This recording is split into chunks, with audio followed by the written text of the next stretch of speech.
ಬಿಡದಿ ಸುರಿತಾ ಇರುವ ರಣಮಳೆಗೆ ಹೈದರಾಬಾದ್ನಾದ್ಯಂತ ಮತ್ತಷ್ಟು ಅವಾಂತರಗಳು ಸಂಭವಿಸಿವೆ.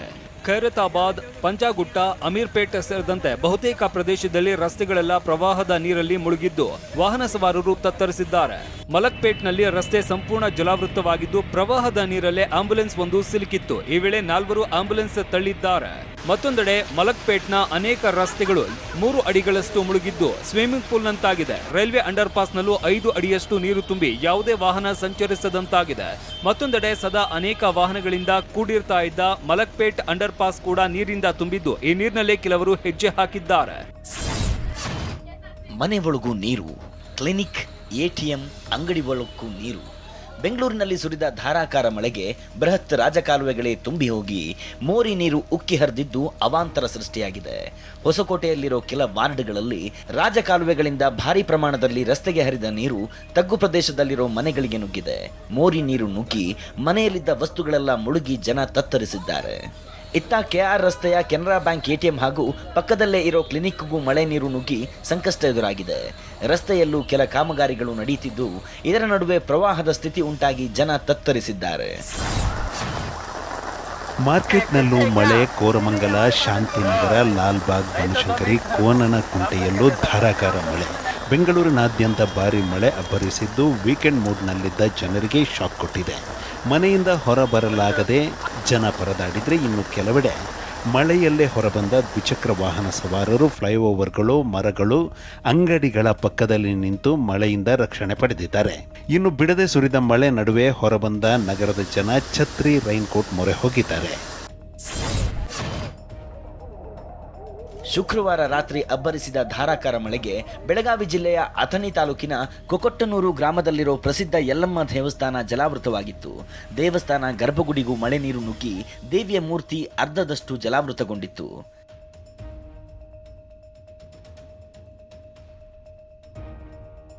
ದೇವಸ್ಥಾನಕ್ಕೆ ನೀರು ಬರದಂತೆ ಕೆಲವೇ ದಿನಗಳ ಹಿಂದೆ 35 ಲಕ್ಷ ರೂಪಾಯಿ ಖರ್ಚು ಮಾಡಿ ಕಾಲುವೆ ನಿರ್ಮಿಸಲಾಗಿತ್ತು. ಆದರೂ ಮಳೆ ನೀರು ದೇವಸ್ಥಾನದ ಗರ್ಭಗುಡಿಗೆ ನುಗ್ಗಿದ್ದು ಅವೈಜ್ಞಾನಿಕ ಕಾಮಗಾರಿ ವಿರುದ್ಧ ಗ್ರಾಮಸ್ಥರು ಆಕ್ರೋಶ ಹೊರಹಾಕಿದ್ದಾರೆ.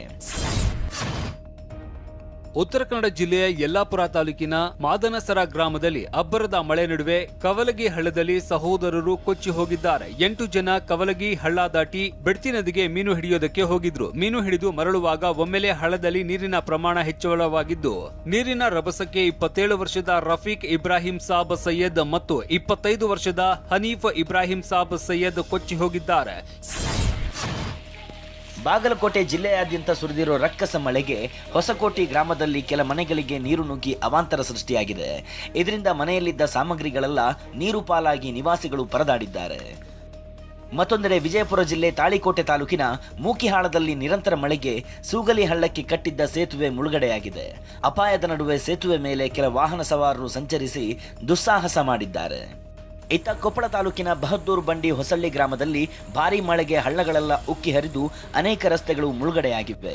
ಇದರಿಂದಾಗಿ ಗ್ರಾಮೀಣ ಭಾಗದ ಅನೇಕ ಗ್ರಾಮಗಳ ರಸ್ತೆಗಳ ಸಂಪರ್ಕ ಕಡಿತಗೊಂಡಿದೆ. ಹೀಗೆ ಬೋರ್ಗರಿತಿರೋ ನೀರಿನಲ್ಲಿ ಬೈಕ್ ಮೂಲಕ ಪ್ರಯಾಣಿಕರು ರಸ್ತೆ ದಾಟಿ ದಣ ಸೇರಿದ್ದಾರೆ.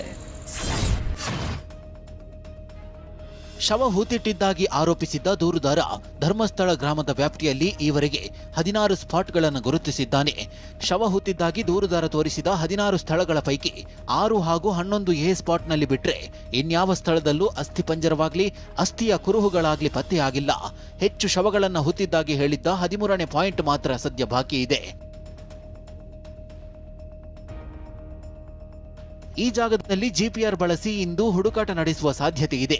ಇನ್ನು ಬಾಹುಬಲಿ ಬೆಟ್ಟದಲ್ಲಿ ಅಗೆದ 16ನೇ ಪಾಯಿಂಟ್ನ ಮಣ್ಣಿನ ಮಾದರಿಯನ್ನ ಎಫ್ಎಸ್ಎಲ್ಗೆ ಕಳುಹಿಸಲಾಗಿದ್ದು ಇದರಿಂದ ಏನಾದರೂ ಸಾಕ್ಷ್ಯ ಸಿಗಲಿದೆಯಾ ಅನ್ನೋದು ಕುತೂಹಲ ಕೆರಳಿಸಿದೆ.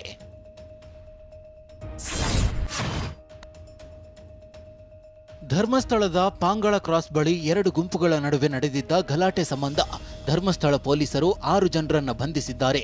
ಪದ್ಮಪ್ರಸಾದ್, ಸುಹಾಸ್, ಗುರುಪ್ರಸಾದ್, ಶಶಿಕುಮಾರ್, ಕಲಂದರ್ ಮತ್ತು ಚೇತನ್ ಬಂಧಿತರು. ಉಳಿದ 27 ಜನರಿಗಾಗಿ ಪೊಲೀಸರು ಹುಡುಕಾಟ ನಡೆಸಿದ್ದಾರೆ. ಇನ್ನು ಧರ್ಮಗಳ ನಡುವೆ ದ್ವೇಷದ ಸಂದೇಶ ಹರಡುತ್ತಿರೋ ಆರೋಪದಡಿ ವಸಂತ್ ಗಿಳಿಯಾರ್ ಎಂಬಾತನ ವಿರುದ್ಧ ಎಫ್ಐಆರ್ ದಾಖಲಾಗಿದೆ. ಶೇಖರ್ ಲಾಯ್ಲಾ ಎಂಬುವರು ನೀಡಿದ ದೂರು ಆಧರಿಸಿ ದಕ್ಷಿಣ ಕನ್ನಡ ಜಿಲ್ಲೆ ಬೆಳ್ತಂಗಡಿ ಠಾಣೆಯಲ್ಲಿ ಎಫ್ಐಆರ್ ದಾಖಲಾಗಿದೆ. ಉತ್ತರಾಖಂಡದ ಹರಿದ್ವಾರದಲ್ಲಿ ಪೊಲೀಸರು ಆಪರೇಷನ್ ಕಾಲನೇಮಿ ಆರಂಭಿಸಿದ್ದಾರೆ. ಕೊಲೆ, ಅತ್ಯಾಚಾರ, ಕಳ್ಳತನದಂತಹ ಕೃತ್ಯಗಳನ್ನು ಮಾಡಿ ಸಾಧುಗಳ ವೇಷದಲ್ಲಿ ತಲೆಮರೆಸಿಕೊಂಡಿರೋರನ್ನ ಪೊಲೀಸರು ಆಪರೇಷನ್ ಕಾಲನೇಮಿ ಹೆಸರಿನಲ್ಲಿ ಬೇಟೆಯಾಡುತ್ತಿದ್ದಾರೆ.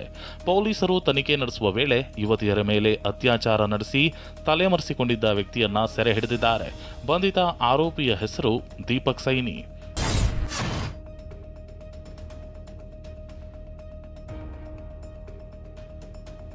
ಮುಂಗಾರು ಮಳೆಯ ಕೂಲ್ ಹವಾಮಾನದ ನಡುವೆ ರಾಜಕೀಯ ವಾಕ್ಸಮರ ಇಂದಿನಿಂದ ಕಾವೇರುವ ಸಾಧ್ಯತೆ ಇದೆ.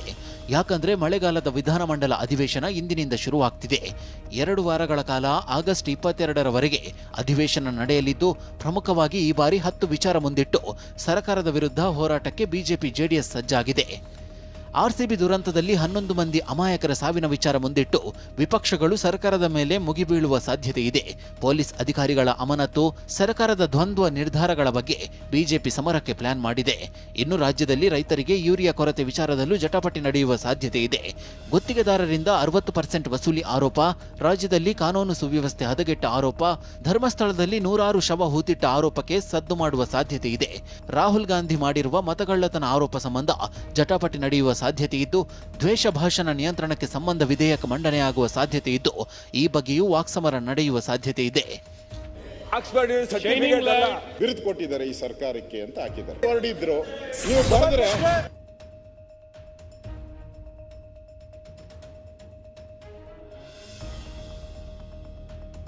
ನಿನ್ನೆ ಪ್ರಧಾನಿ ಮೋದಿ ಉದ್ಘಾಟಿಸಿದ್ದ ಹಳದಿ ಮೆಟ್ರೋ ಲೈನ್ನಲ್ಲಿ ರೈಲು ಸಂಚಾರ ಆರಂಭವಾಗಿದೆ.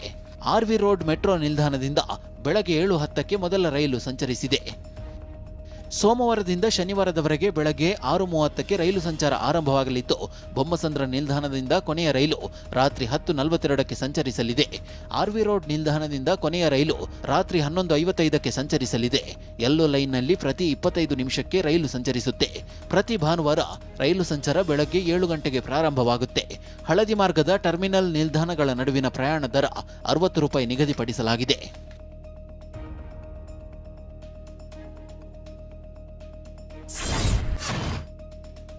ಭಾರತದ ವಿರುದ್ಧ ಪಾಕಿಸ್ತಾನದ ಸೇನಾ ಮುಖ್ಯಸ್ಥ ಆಸಿಮ್ ಮುನೀರ್ ಮತ್ತೆ ನಾಲೆಗೆ ಹರಿಬಿಟ್ಟಿದ್ದಾನೆ. ಭಾರತ ಹೊಸ ಡ್ಯಾಂ ನಿರ್ಮಾಣ ಮಾಡಲು ಮುಂದಾದರೆ ಮಿಸೈಲ್ಗಳಿಂದ ಉಡಾಯಿಸ್ತೇವೆ ಅಂತ ಬಡಾಯಿ ಕೊಚ್ಚಿಕೊಂಡಿದ್ದಾನೆ. ಅಮೆರಿಕ ಭೇಟಿಯಲ್ಲಿರೋ ಆಸಿಮ್ ಮುನೀರ್ ಮತ್ತೆ ಭಾರತವನ್ನ ಕೆಣಕಿದ್ದಾರೆ. 10 ಮಿಸೈಲ್ಗಳಿಂದ ಡ್ಯಾಂ ಉಡಾಯಿಸ್ತೇವೆ ಅಂತ ಧಮಕಿ ಹಾಕಿದ್ದಾರೆ. ಮತಗಳ್ಳತನ ಆರೋಪ ಮಾಡಿದ ಲೋಕಸಭೆ ವಿಪಕ್ಷ ನಾಯಕ ರಾಹುಲ್ ಗಾಂಧಿಗೆ ರಾಜ್ಯ ಚುನಾವಣಾ ಆಯೋಗ ನೋಟಿಸ್ ನೀಡಿದೆ. ತಮ್ಮ ಆರೋಪಗಳಿಗೆ ದಾಖಲೆಗಳನ್ನು ಒದಗಿಸಿ ಅಂತ ಸೂಚಿಸಿದೆ. ಬೆಳಗಾವಿ ಜಿಲ್ಲೆ ರಾಮದುರ್ಗದ ಬನ್ನೂರ ಗ್ರಾಮದಲ್ಲಿ ಪಾನ್ ಶಾಪ್ ಬೀಗ ಮುರಿದು ಕನ್ನ ಹಾಕಲಾಗಿದೆ.